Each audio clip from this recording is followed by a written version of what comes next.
Hey guys, it's Alex and Dad from 7th Hour Films, back again with Doctor Who Classic. Last time on Doctor Who, we had the Crusades. What was that one about? Well, they accidentally land in the Holy Land north of Jerusalem. During the Third Crusade, they meet King Richard the Lionheart. Barbara is taken captive and taken to Saladin, and there's all sorts of plot intrigues trying to marry off the king's sister to the Sultan's brother. Anyway, it all ends up happily, somewhat, with Sir Ian, Ian being knighted by King Richard for his attempts to, I guess, save Barbara. Yeah. I didn't realize this until later, but King Richard was actually played, I believe his name is Julian Glover, who plays Donovan in Indiana Jones 3. Oh. Yeah. I thought he looked familiar. Yeah, it was also interesting. And later, you wouldn't know this, but he later goes on to be a major character on Game of Thrones. Oh, yeah. Cool.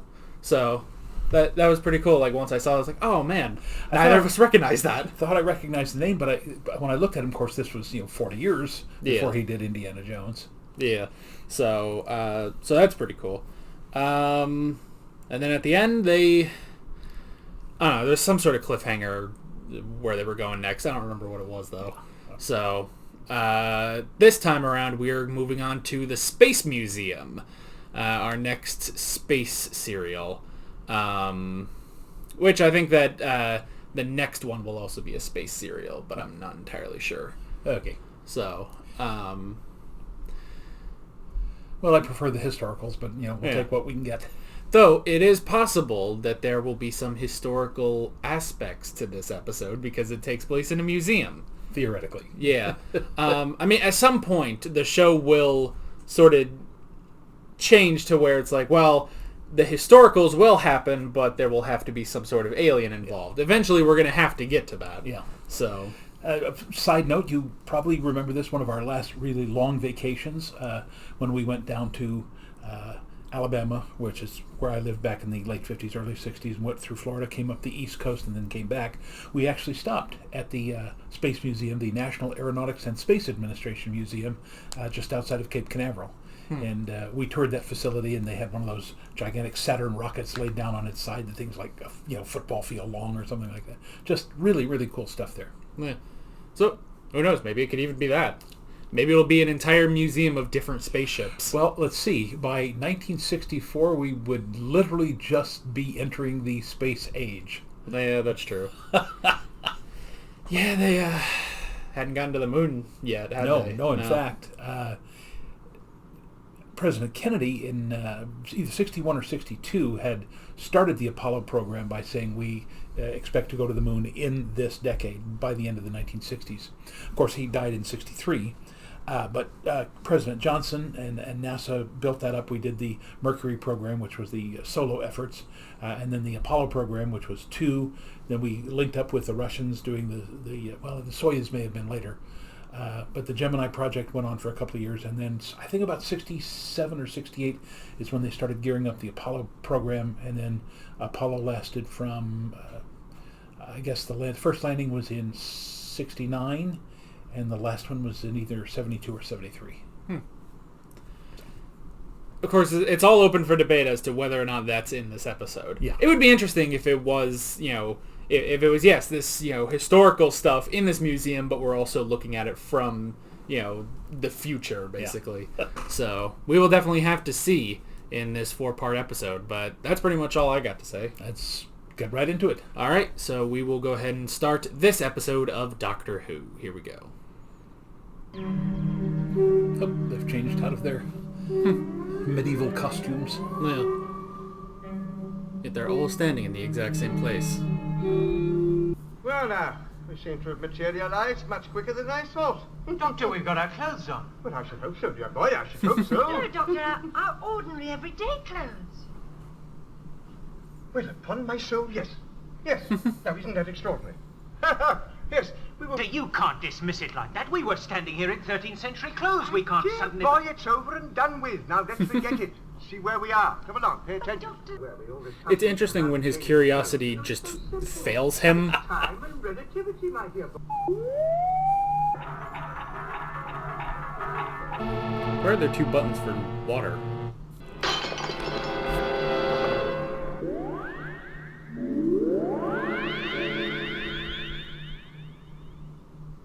Well, the scanner's functioning. It's so quiet, it could be a graveyard.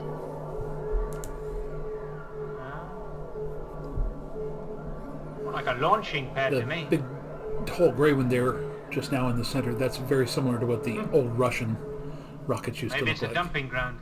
As there's always an element of danger in the unknown, I suggest we keep closer together. Is that clear? Yes. Vicky? Oh, yes, Doctor. Good, good. Now I'll take the lead and... I was gonna say, try and she's find probably these already things on the kidnapped. scanner. Doctor, who started all this, do you think, Doctor? Well, I suppose the answer's here somewhere. That's what we're going to find out. Let's go and have a look in that other room. By the way, there's also an Air and Space Museum here in Oklahoma. Remember, we went out to that one out in Weatherford. Thomas Stafford, who was one of our Oklahoma astronauts. Oops. Only what I've read in history books that they invaded Earth about 300 years ago, was it? We were there, Vicky. That was one of the periods we visited. Well, this one looks quite friendly. Friendly? You wouldn't say that, young lady, if ever we meet them again. To say the least is very unlikely. They'll probably show up in the next episode then. If they had seen us, they would have made some sign, however slight. Right. We're invisible. That settles it. Does it, my boy? Does it? Either that or we're not really here. Sounding like Yoda. Maybe they're like reverse Biggest museum I've ever ghosts. been in.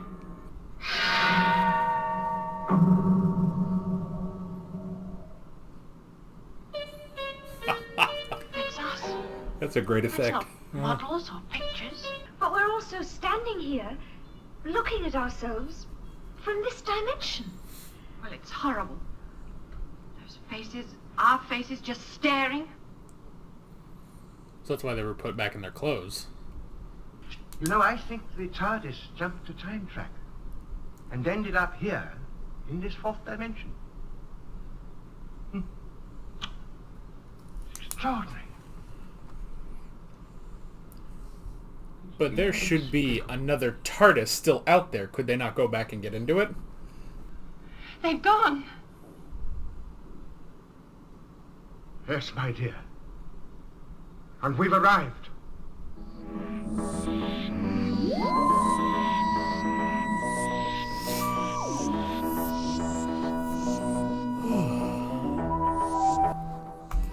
It's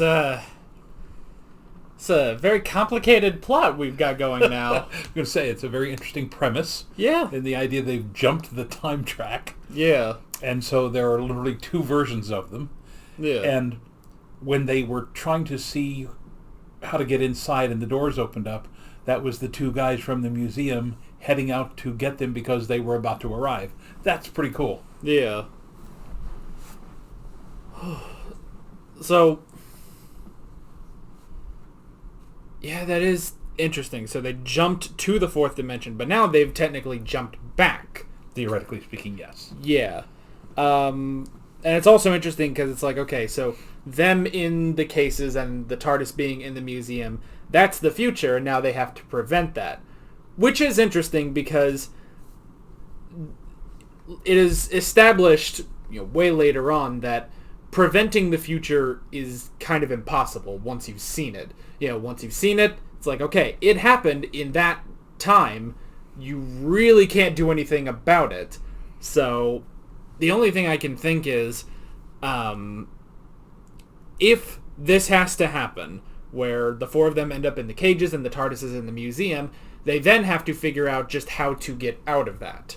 So, well, again, having no idea where this is going, it will be interesting to see, since the two guys went out to the TARDIS to capture them, will they actually be caught, and we'll have two sets of Doctor Who and Vicky and Ian and Barbara. yeah.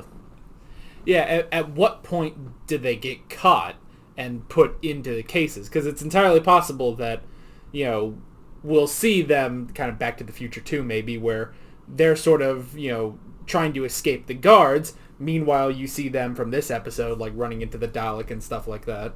So, it could be until eventually, but I don't know. I kind of feel like they almost have to be captured, but they just have to figure out, well, what do you do then? How do you get out of that? So, and they just haven't seen that yet. This is definitely an interesting premise for this episode. They've never really done something like this, so. No, I was trying to think back to like the Edge of Destruction, but even then they weren't really out of time. They were simply going through time and not being able to stop or land. Yeah. Yeah, I know. I volunteered. You were ordered. The truth was known, I was just as bored on Morok. It was quite the widow's peak they got. Youth never appreciates what it has. Can you hold it? Hurry up, it's heavy.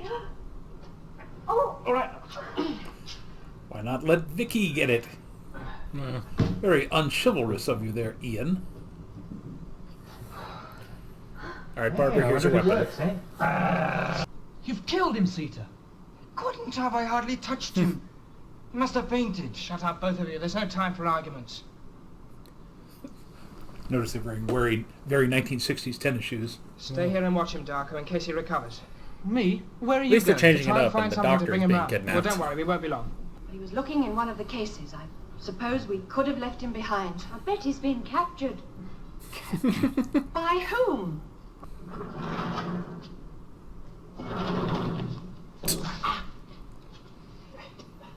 Well, what happened, Darko? I don't know. I turned my back for a second. The next thing Was it the old man? I don't know. Did he go outside? I pulled them all. I am the master.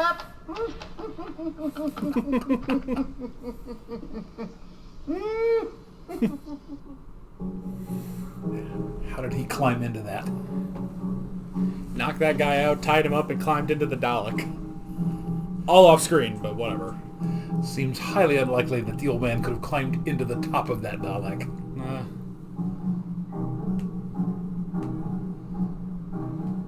Here's the deal: if he took the top of the Dalek off and set it down, then climbed in, he wouldn't have been able to reach down to pick up the top and put it back on. So unless it has a hinged top on it, it might. Yes, but Ian, we haven't just arrived. We've been here for hours. It doesn't matter. From now on, we won't go round and round in circles. Here, Vicky, hold it. Come. Well, you might ask. I mean, that's a good cardigan. Oh, sorry. Well, may we? Yes, I suppose so. We'll leave a trail of thread, you see. A simple matter of thought selection. By asking a question, I plant an image in your mind. Now, shall we return to the questioning? portable television. How That's did you interesting. get here?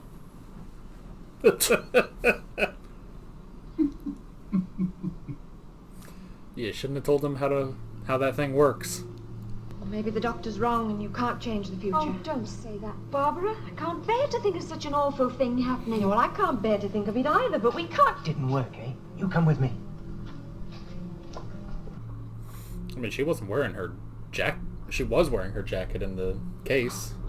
Take him to the preparation room.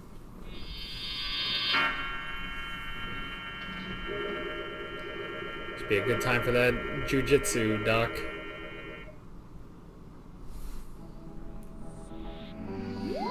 You probably noticed the last 5 minutes of that episode. A lot of uplighting to make it seem a lot scarier than it is. Now, did he keep saying that they were the Morok civilization? Something like that. All right, that sounds suspiciously similar to the Morlocks in H.G. Wells' The Time Machine. I don't know if that's an oblique reference or they didn't realize the connection there. Maybe.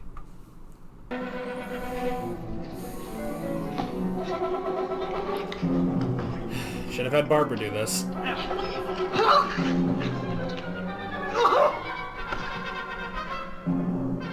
You take the gun.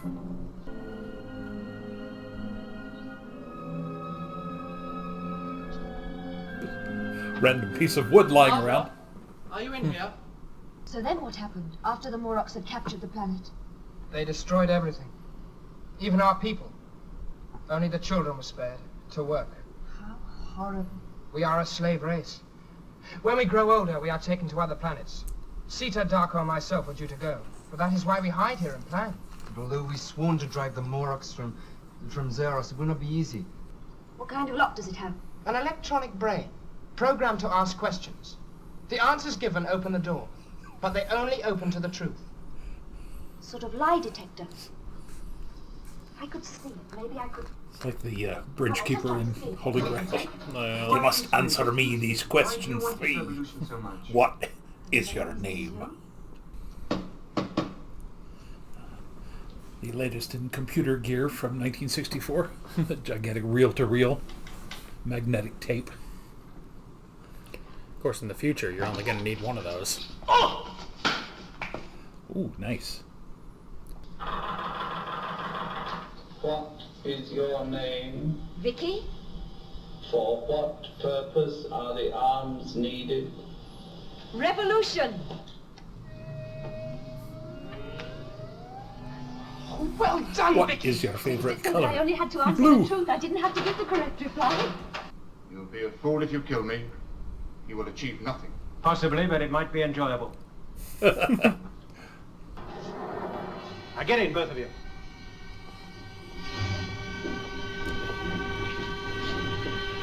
Doctor!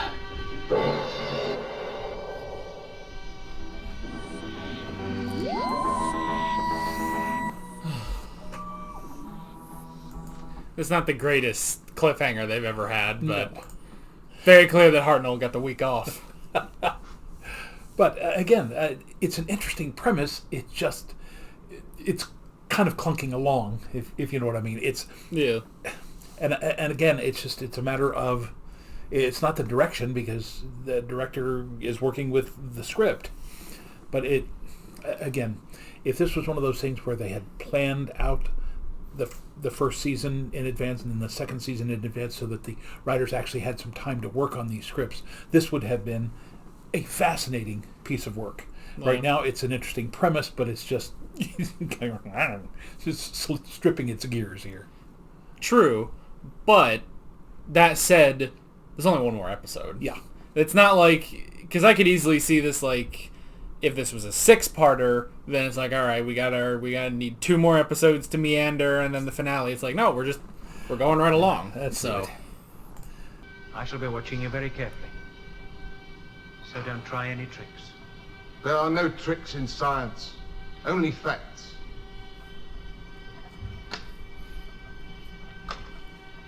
Do we suspect that because he's an alien, this won't work on him? Maybe. Oh, they're not all blonde. It's nearly the lot. Body temperature has now been reached. Cryogenics. Well, My conscience won't allow me to do that. It's a pity, isn't it? It's a pity. Well, Doctor, A pity it is. There's only a few more feet, Duncan. You know, it's not the most effective gas. Waiting for... Doctor, what can we do now My to... dear Barbara, you must try and remember the short time we've been on this planet. We've met people, spoken to them, and who knows, we might have even influenced them. That's what I was trying to say, Yes, I Doctor. knew you were, child. Yes, yes, I knew you were. You mean we don't necessarily have to change our own future? It could be changed for us. Quite so, yes. Quite so, my boy. Like the revolution. I mean, maybe you get put in and the rebels get you out. Yes, Doctor, but what exactly does it do? You will see. All in good time. Now then, have you said your goodbyes? Yes, sir. Thank you, Doctor. Your party made our revolution a success. Splendid, splendid. Well, now I think we must get moving. Goodbye, young man. Goodbye, Doctor. Goodbye, Tor. Come along, my child. Come along. Goodbye, Vicky. Goodbye, Tor. That's it, a hearty handshake? Not even a peck on the cheek? Our greatest enemies have left the planet Zeros. They are once again in time and space. They cannot escape. Our time machine will soon follow them. They will be exterminated. Exterminated. Exterminated. Here we go again. Guess who's back? That was the first real, like, tease into the Daleks. Yeah. Now they have their own time machine. Isn't that interesting? Yeah. It's probably why they had the Dalek in the Space Museum, just like as a reminder. It's like, hey, this is coming back. So, wasn't it only like 3 serials ago that we saw them? Because after the invasion, didn't we have the rescue? The rescue, the Romans, and then right into the Web Planet, and then the Crusades. Yeah, that was serial 2, and the next one is serial 8. So, and it'll be a 6-parter because twice in the same season. Yeah, that is pretty interesting that we're already back to the Daleks, but I mean they were popular. Yeah. So, all right. That is the Space Museum. Definitely an interesting one. Yeah, again, the idea that they saw their future and then had to work to either prevent it or to ultimately, they were arguing right there at the end that even though they'd gone 4 separate ways, they all seemed to come right back together to the point where they were trying to avoid. Yeah. So. Which, with the thing he said at the end, that there was something wrong in the TARDIS, which is why they sort of jumped to the 4th dimension. You could honestly argue, well, maybe it's not that they necessarily changed the future, but that was just one possible future that they saw, and through their actions they went a different way. Yeah. So yeah, that was definitely an interesting idea for this episode. Yeah. Now they didn't exactly explain why they just changed clothes, just sort of randomly. Like, they kind of showed it, like, they were there, they were in their medieval garb, and then there was just a flash, they were back in their normal stuff, and then they were taken away. And it's like, they didn't exactly explain that, or, like, why when Vicky dropped the glass, it came right back. So, they didn't fully explain that. Yeah, it's one of those things that, again, so much other stuff happened that I suspect they were not asking that people would be watching this going, now why do you suppose they had changed clothes and dropped the water and brought it back? So it's just one of those things that it set up a very unusual jump in time, but then it was such a minor thing that they just, again, never went back and made it clear. Yeah. Let's see. We had the silence and the fact that they couldn't touch anything, but again, that was from being in the 4th dimension, which is interesting. Yeah.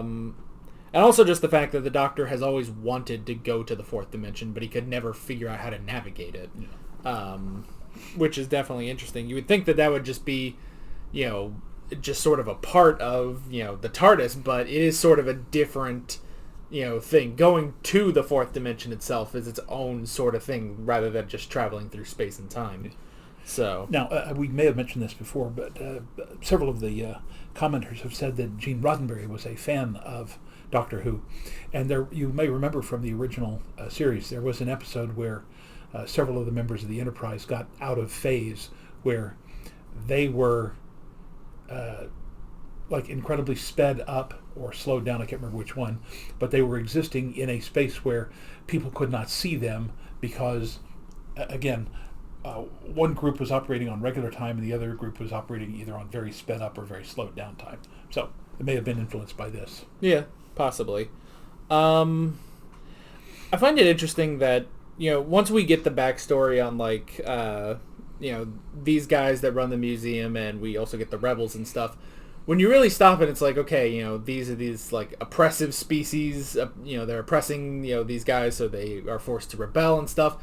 But this is all about a museum. It does seem sort of odd that it's like, oh yeah, they're most concerned with, this museum, because it was like a museum of, their wars, Their conquests, yeah. Yeah. It just seemed like, it almost seemed like they had the idea of the Space Museum, but then when they had to figure out, okay, well, how are, the museum curators going to be the bad guys, then they created that, and it's like, okay, I guess I can see that, but it is a bit odd. Well, again, I don't want to get too involved in the whole Nazi thing again, but the Nazis were very much like that, in that they were trying to show that the Third Reich was going to last 1,000 years, and they were into building monuments to themselves, etc., etc., etc.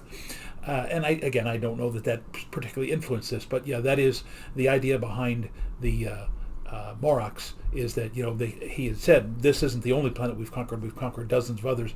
This place is to show people, essentially any traveler through this system, that we are in control here and you cannot fight us. So I mean, the concept is something that in the late 20th century a lot of people would have understood simply from World War II.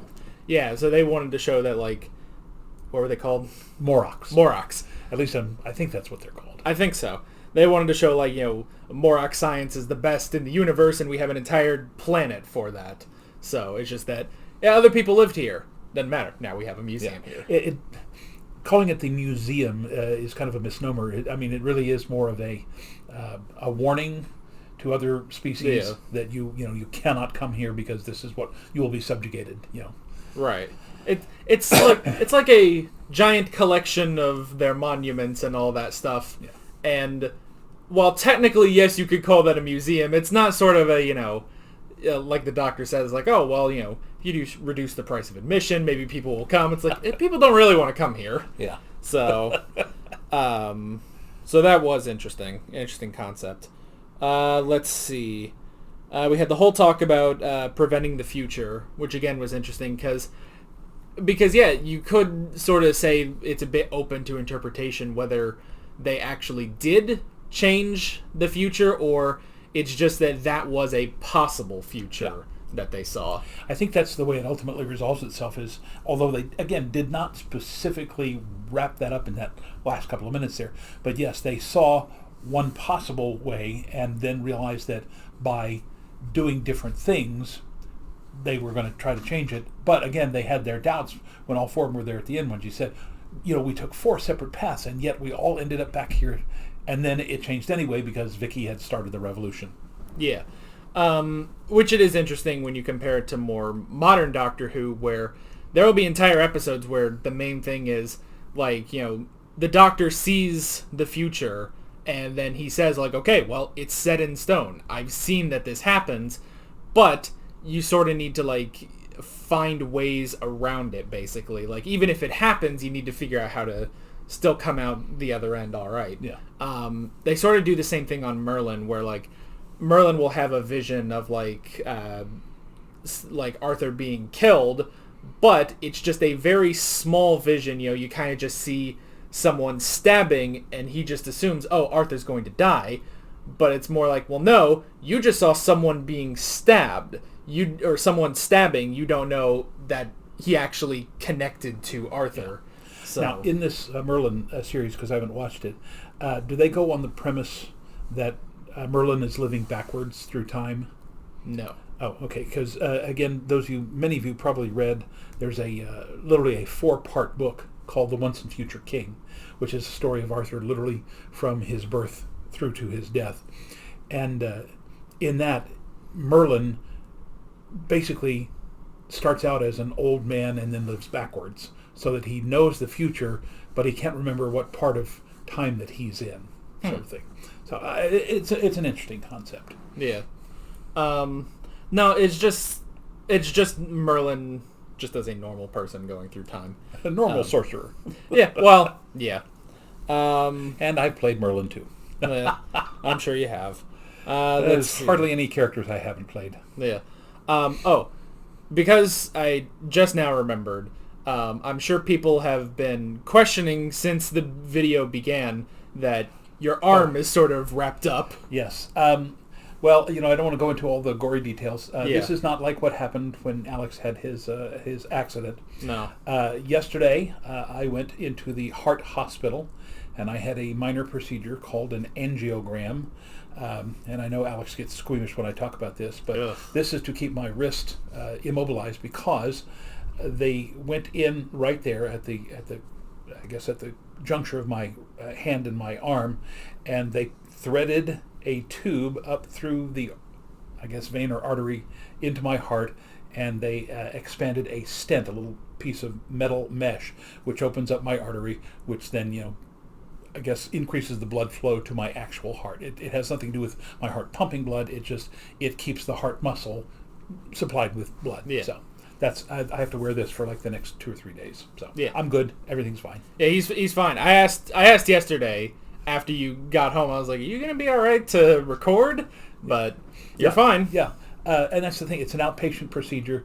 This is the 4th time I've had it done. It was 11 years ago that I had my first incidents with heart trouble. I ended up the very next day having an emergency triple bypass. And then this is my 4th time having the angioplasty, the insertion or using the stent. So it's fine. It's genetic. It's not something that I don't have a bad lifestyle. Don't smoke. I don't drink. I don't do all that other stuff that causes... It's just that my family has a history of heart trouble and I'm... inheriting it. And I certainly hope you don't get it because, it's not horrible. It's just horribly unpleasant. Yeah. Well, I just wanted to bring that up because I suddenly realized, like, oh yeah, your arm is bandaged, and I'm sure that's driving people crazy that we're not talking about it. Well, that's because it's so routine by now. So yeah. Anywho, let's see. I wrote down the Doctor being captured, which, that is at least a change that the Doctor was captured this episode. And I do like when, the rebels capture him and then they sort of leave and they come back and then just that one guy is just there tied up on the ground. It's like trussed up like a turkey. Yeah. I do like when they do that. They sort of did a similar joke earlier in Legends of Tomorrow where Professor Stein was like being chased by someone and they go into this room and the doors close and then it just stays on the door and you hear like this fight happening and then it just opens and he just walks out and he's got the gun and the guy's just tied up and it's like that is funny when they end up doing that. And we also had the Doctor get inside that Dalek, which was really funny. Yeah. So, but again, it's a great visual joke. But again, practically speaking, we saw, didn't we, the first time that they met the Daleks? You have to take the entire top off, and then didn't Ian get inside it? Yes. Okay. But I think there is a hinge on it. Okay. So now, even that being said, even if there isn't a hinge on it, yeah, this old man is going to climb up the side of a Dalek, get himself inside it, and pull the top down on it without the whole thing toppling over. Yeah. It seems unlikely, but again, one of the great visual jokes so far in this entire series. Yeah. Let's see. I wrote down the mind monitor. That was funny when, it's like, oh, well, and whatever you're thinking will just be shown on this monitor. And he's just like, oh, good to know. And then he just starts thinking other things. So how did he get here? Just a bicycle. So. And a Victorian bicycle at that, a velocipede. Yeah, it's like, oh, where are you from? And it just shows a bunch of walruses. It's like, well, you shouldn't have told him how it worked. Oh, that again. Now you want to talk about completely off the wall. I don't know if you remember watching that remake of Flash Gordon. Barely. Oh, but in it, the professor, I guess it's Professor Zarko. I think it's Zarkov. They do the Ming the Merciless puts him in the thing and tries to take his memories and that sort of thing, and ultimately when he gets out of it, he explains to Dale Arden. She goes, "How did you survive?" And he goes, "Well, I just kept thinking of Beatles songs, and I was doing mathematical equations. I did anything I could to prevent them from getting the information that they wanted." So again, I don't know if that's connected at all, but that's that same visual image, is that if you know what the machine does, it is possible to prevent it from doing what it's supposed to do. Yeah. Lie detectors are that way. You can actually tell yourself that you believe what you're saying, and the lie detector won't detect that. Right. Which I guess we kind of had that... Well, now, we sort of had that because we had the lie detector here. Which Vicky just reprogrammed it and just sort of just took out most of the questions, like, why do you need into the armory? Revolution. It's like, well, you're not wrong, and then it just opens the door. It's like, that's not the greatest lock system you have. Well, again, they're not expecting to find somebody who's from the 24th or 25th century who has studied this sort of thing and who knows how to program these relatively simple machines. Yeah. So she does. I mean, she basically says, it's going to ask me a question, and all I have to do is tell the truth. What is your purpose? Revolution. Oh, because a machine cannot make that distinction. If it says your vital statistics, everything that we're monitoring, say that you're in fact breaking in for a revolution, that's the truth, and I have to open the door. So they simply weren't expecting that the Zeros or Zervos, I can't remember what they were. Something. That they would be able to figure that sort of thing out. So. It was, again, an interesting concept. I wish they'd played that up a little bit more. Yeah. Well, at first I was kind of thinking, because it was like, okay, it asked a question, but then Vicky was like, okay, well, just let all the questions play out. And so they just sort of stood, and it was just saying all the questions. I was just things like, maybe it's just a recording. Like, you don't actually have to answer the questions. Maybe it's just a recording. You let it play through, and eventually the door will just open on its own. But they didn't end up going that route. She just needed to know the sequence of the questions, eliminate all but the ones that she could truthfully answer, and then still get the thing open. Yeah. Again, that's so reminiscent of Holy Grail. You must answer me these questions 3. What is your name? My name is Lancelot. What is your quest? I seek the Holy Grail. What's your favorite color? Blue. All right, you on. It's like, what? That's the question. Then the next one, gets, what's your favorite color? Blue. No, green. And then he gets tossed into the, the pit of despair or whatever it was. Yeah. Oh, that's from Princess Bride. Anyway. Yeah. So. And for the record, my favorite color is purple. And yours is yellow, isn't it? Yes. Yellow is my least favorite color, by the way. We'll put that on record. Again, having lived, in fact, this goes all the way back to the time we lived in England, that very first house we lived in. It was a very old, early 1900s servants' quarters. And it was very dark. There were windows, but it was very, very dark. And when we first moved in, especially the kitchen only had one little tiny window in it. And my mother was just despairing because it was just so dreadfully dull in that kitchen. And she said, we got to paint this. And so we decided that's what we were going to do. But then she said, what are we going to do it? And I said, and again, I'm 12 years old. But again, having taken art and mechanical drawing, things like that in school, I said, wouldn't a very light color, not white, because, that would be as boring as whatever color it was. But I said, if we did a very bright color, wouldn't that, enhance the whatever light is coming through the window? So we painted it kind of this buttery yellow color. And after that, it was just, it was a world of difference. I used to go, and that's why I learned to cook, was when I was in 7th grade. I started cooking my own meals, and I cook most of the meals we do now. You had a story for the color yellow.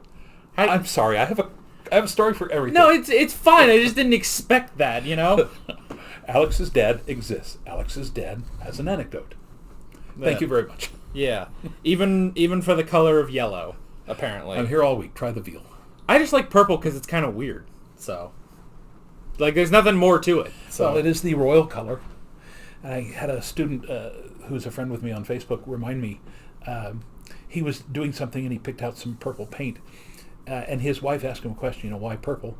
And the kid said, without thinking about it, I turned to her and said, well, back during the Roman Empire and even before that, the people of the eastern Mediterranean coast, they picked up this little thing called the murex, which is a kind of a shellfish, and they found out that if they crushed up the shell, they could make this color purple, and it was very rare, and that's why it became the province of the kings and the emperors and everything.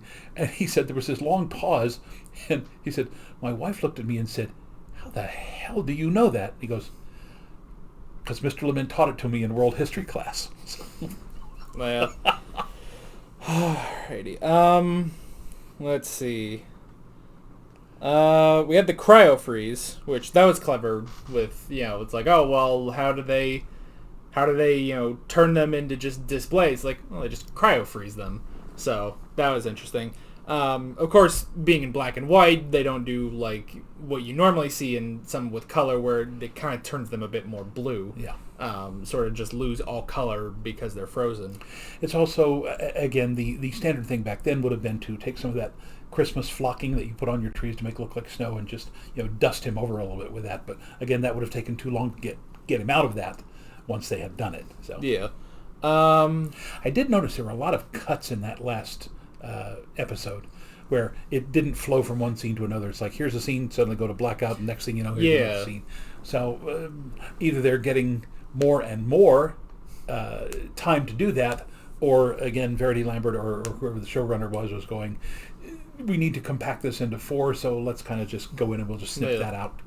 Stuff that they would have padded, as you had said earlier, in earlier serials. They just said, nah, let's just cut that out and move on. Everybody will know what we're talking about. Yeah. Well, it's also interesting because, like, there would be some times where, like, they would cut to, like, Barbara while, all the gas is going through and she's coughing, and then it would just cut away. And it's like, okay, well, that was an interesting... We just cut there for 10 seconds, and now we're cutting away. And it's like, okay, well, I wonder why they did that.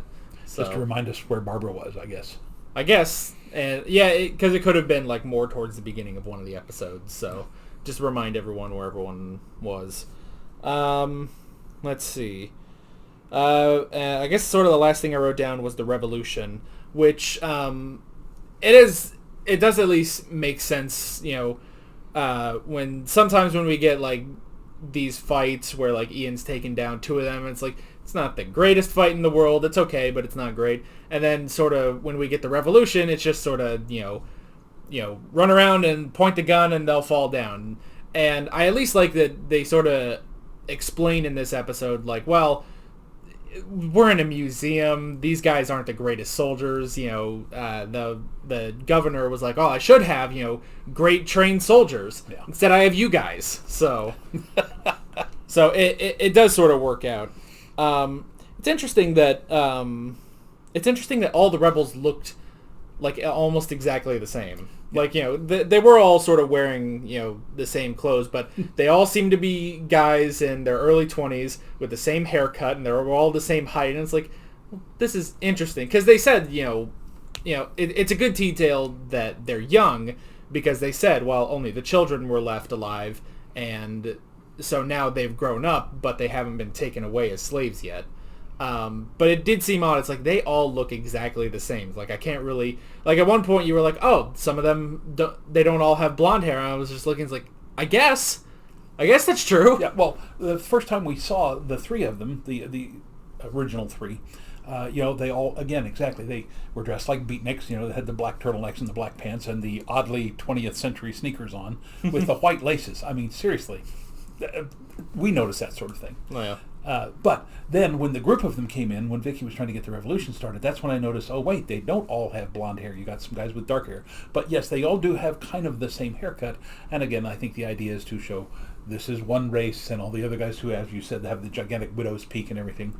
They're very easy to spot. One of the Zervo, I can't remember exactly what they call them, are not going to look like the Morocks. Yeah, that's true. They all kind of looked like prototypes of Jamie, the later companion. If any of them like wore kilt, I'd be like, oh yeah, I think that's Jamie there. So, and that was also an interesting costume choice, because sometimes we say it's like, oh well, imagine the casting call for some of these guys. Like, okay, so imagine the casting call for 10 young men who all look exactly the same when we put them in the exact same outfit.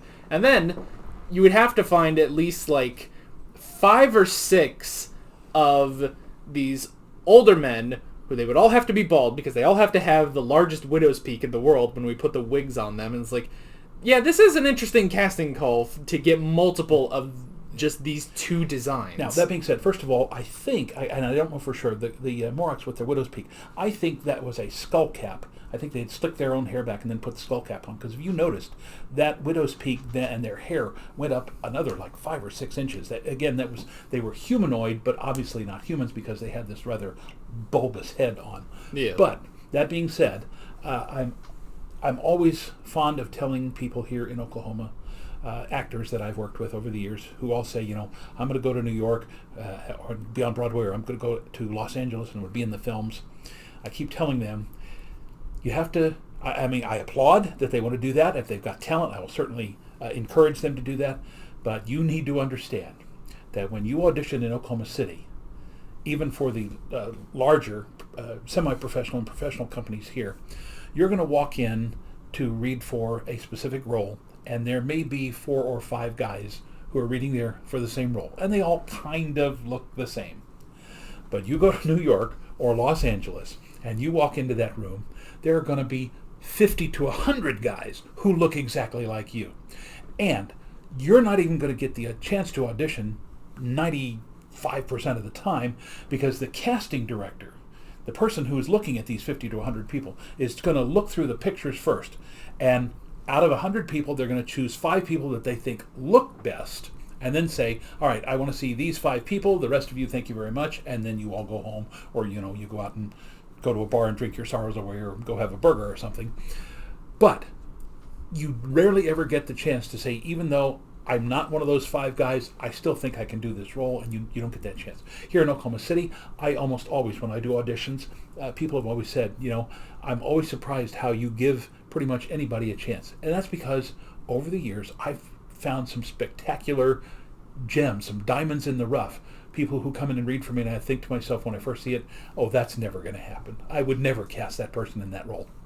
And then they read it, and it's like, I can't see anybody else playing that role. It's astounding. I 2 in particular things over the last 20 years or so.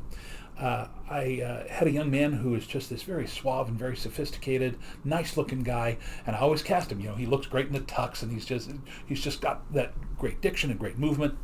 And we were doing Heaven Can Wait, and he came in, and I was going to read him for again, a role that was very much like him, and he said, if you don't mind, I'd like to read for the character of Max. Now, Max, again, I don't know if you saw the show, but he's this guy from, he's from the Brooklyn or Bronx or somewhere, and he's just this really kind of low-key, hey, these, them, those kind of guys, and I looked at this one, oh, no, and I'm thinking all that, because I don't want to hurt this actor's feeling. Then he gets up and reads it, and it's like, okay, now I've got to recast the entire show, because I had planned to have him somewhere else, but now he's going to be in this role, so I got to figure out who to fill into the role that he was going to do. So it makes me wonder then, for this episode, when it's like, okay, so it's like they probably cast, the main guy of the Rebels, and they were like, okay, so we've got 10 young men all here. Great news, we can cast all 10 of them as all of the Rebels. Just going to make their hair look alike, put them all into the, beatnik black turtleneck and tennis shoes. I'm sorry to keep harping on that, but, as a director, I would have, the first time I saw that, on the lens, I went, oh, wait, get them some black laces, if nothing else. Yeah. But yeah, all the older men tended to be somewhat, I don't want to say chubby, but they were all way more substantial than the little guys who were playing the Rebels. Yeah.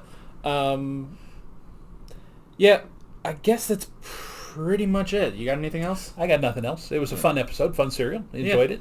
And next time we're back to the Daleks. Back to the Daleks. Now, let this play through. Maybe it'll say what the character's name, like Morlock soldiers or something. Again, that's so... Right, Lobos, we would have said Lobos. Yeah. Yeah, Morok, M-O-R-O-K. Yeah. The Morlocks were H.G. Wells, so... Murphy Grumbar. What a great name. Alrighty. Well, that... because next episode is a 6-parter, we will be doing 2 videos for that one. And yeah, it is very interesting that we're getting right into the Daleks.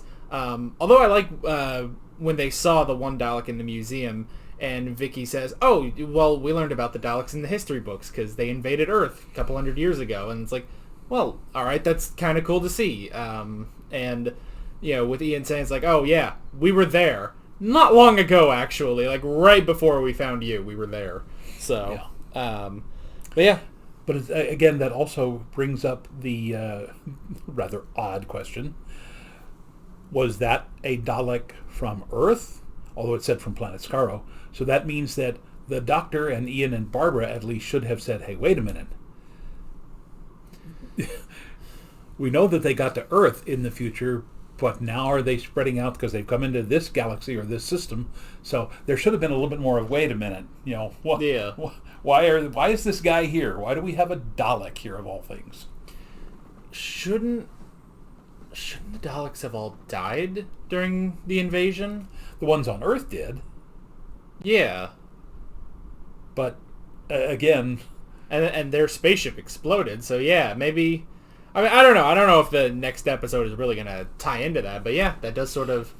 Or at the very least, I guess that opens up where are these next Daleks from. Yeah. So, yeah, we will definitely have to see. And we will see next time. Next time. Yeah.